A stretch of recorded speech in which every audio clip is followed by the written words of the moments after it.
see my car's having a problem, and you look like you might be able to fix it.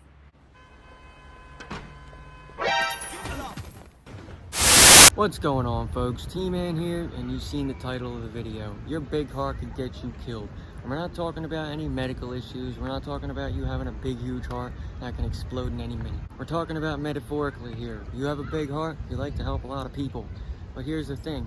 If you can't help yourself, how the hell can you help other people?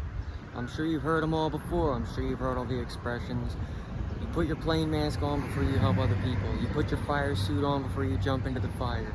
If you can't feed yourself, how the hell can you feed the world? Look, if you spend all the time in the world trying to feed the world before you feed yourself or your family, you're going to be more of a burden on yourself than you are to other people, not helping them. I have a big heart. I know what it feels like. I believe in second chances. But when it comes to helping other people, you gotta know when to stop. You gotta know when to say enough is enough. You gotta know when to turn around and go, do I really help them? If I do help them, do I really help them? You gotta learn how to help yourself. So about 5 years ago, I was coming from school, or from work, I can't remember, but I was taking the L train. If you're from Philly, you know what the L train is. It's the Market Frankford line that gets you all the way in Center City or in Northeast Philly, okay? And there was this man sitting next to me. He was a homeless guy.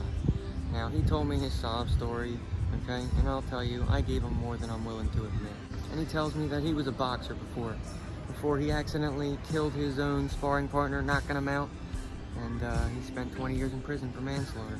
Sounds like a movie plot if you ask me. That's probably because it was, alright? Look, I gave the man $20, and he asked for more, and then he asked for more. What I didn't tell you is that I'm visually impaired. Yes, I'm legally blind, visually impaired, call it what you will. I have a condition called septo-optic nerve dysplasia. It's when my optic nerve isn't fully developed. You can see my eyes, I'm sure they spin around. No, I'm not high, I'm visually impaired. So all in all, this man took advantage of a visually impaired person, but he wouldn't have taken that much advantage of me if I knew I wasn't so naive back then. This was 5 years ago, mind you, so I'll tell you right now, I was pretty damn naive. I wouldn't have given him much money. If I would have given him $5, that would have been quite enough to help him that person. Because he did say his job is to panhandle back then. Okay, so $5 would have been enough for you to get your ass a good meal from McDonald's and get all home and happy.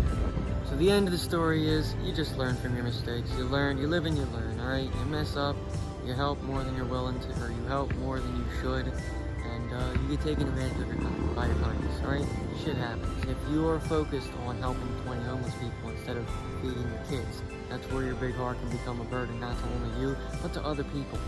When I mean your big heart can get you killed is, you could get yourself hurt, you could get yourself taken advantage of, people could kill you for your money.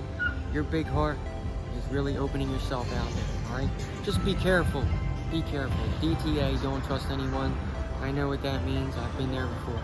The world is a dangerous place. All I can say is these 3 letters, okay? JBC.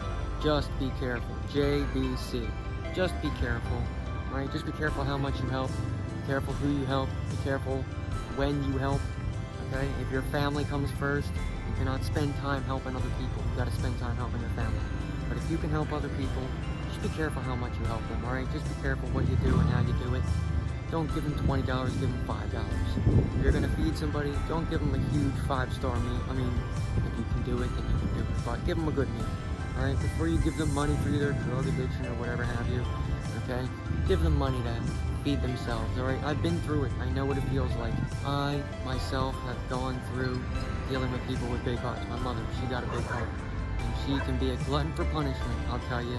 Alright, she will stop for 20 minutes or 30 minutes. She'll spend an hour talking to a cashier at a store before she goes ahead and focuses on the main plan here. You're very empathetic of what your situation is or what their situation is. You've been through it before. You've had an addiction before. Maybe a family member you've seen suffer through an addiction before. My grandmother, she was an alcoholic. She died a few years ago from her alcoholism. It happens. Shit happens. But you gotta understand, your life is most important. Otherwise, you're not gonna get anywhere by letting other people go before you. Your big heart will teach you a lesson. Your big heart can only help you so much. Okay? Just be careful. Who you help, how you help them, when you help them, how much you help them. Alright? That's all I gotta say about that. This is my hobby. So if you like what you saw, give it a like, comment below what you think. Hit that subscribe button with all your might. Ring my bell to be notified of any future video. And I'll talk to y'all later.